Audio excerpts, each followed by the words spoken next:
livro de Caibar Schutel, cujo título da parábola é Parábola dos Lavradores Maus ou dos Rendeiros Infiéis, também vamos encontrar no Novo Testamento, da tradução de Haroldo Dutra, a mesma parábola com um título diferente, que é a parábola dos vinhateiros homicidas, que é comum nos 3 evangelhos sinópticos.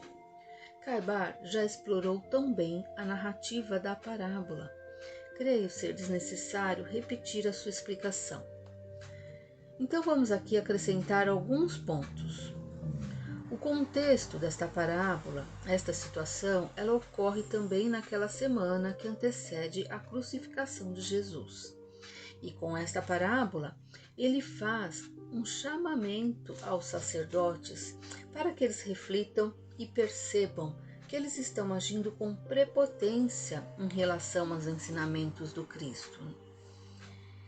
E eles estavam querendo eliminar a Jesus por sentirem-se ameaçados. Esta foi a primeira vez que Jesus falou do seu sacrifício, da sua morte perante os sacerdotes. Isso ele já havia falado no círculo restrito dos discípulos. Por estar falando em temas tão complexos e perigosos dentro do templo de Jerusalém, Jesus falou em linguagem figurada. E para provocar a reflexão dos sacerdotes, ele concluiu o ensinamento com uma pergunta. Abre aspas. Quando vier o Senhor da vinha, o que fará ele aos lavradores maus? Fecha aspas. E a resposta foi óbvia. Os sacerdotes responderam, abre aspas, o dono da vinha castigará aqueles lavradores e entregará a vinha a outros honestos, fecha aspas. Mas Jesus ele não parou por aí. Ele finaliza com outro ensinamento que no texto de Caibar não consta. Então essa parábola ela ainda tem um finalzinho que o Caibar ele não está citando. Pegando na tradução do Haroldo Dutra, a sequência da parábola é, abre aspas, Jesus diz, nunca lestes nas Escrituras? A pedra que os construtores rejeitaram, essa se tornou cabeça de ângulo. Proveio do Senhor e é maravilhosa aos vossos olhos. Por isso vos digo que o reino de Deus vos será tirado e será dado a uma nação que produza seus frutos. Quem cair sobre esta pedra ficará despedaçado. Sobre quem ela cair, o esmagará. E tendo ouvido a sua parábola, os sumos sacerdotes e os fariseus entenderam que ele falava a respeito deles. E procurando prendê-lo, temiam que as turbas o consideravam profeta. Fecha aspas. Finalizando aqui a parábola no Evangelho de Mateus, no capítulo 21, do versículo 31 ao 46.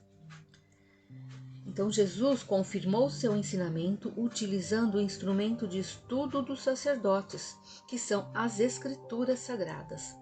Quando ele fala da pedra angular, ele está citando o Salmo 118.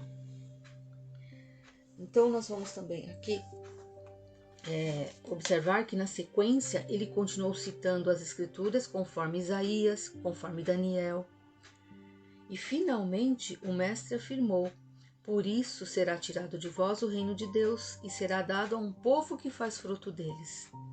A alegoria foi tão clara que logo os fariseus perceberam que se referia a eles, embora não compreendessem o sentido daquele filho que seria assassinado, que foi morto.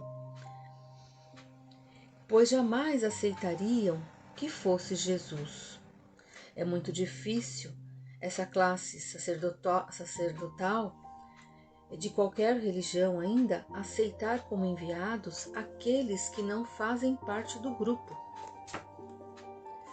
Desta forma, o próprio segmento do cristianismo, que é essa classe sacerdotal, muitos que foram enviados aí no decorrer da história e acabaram sendo perseguidos e mortos.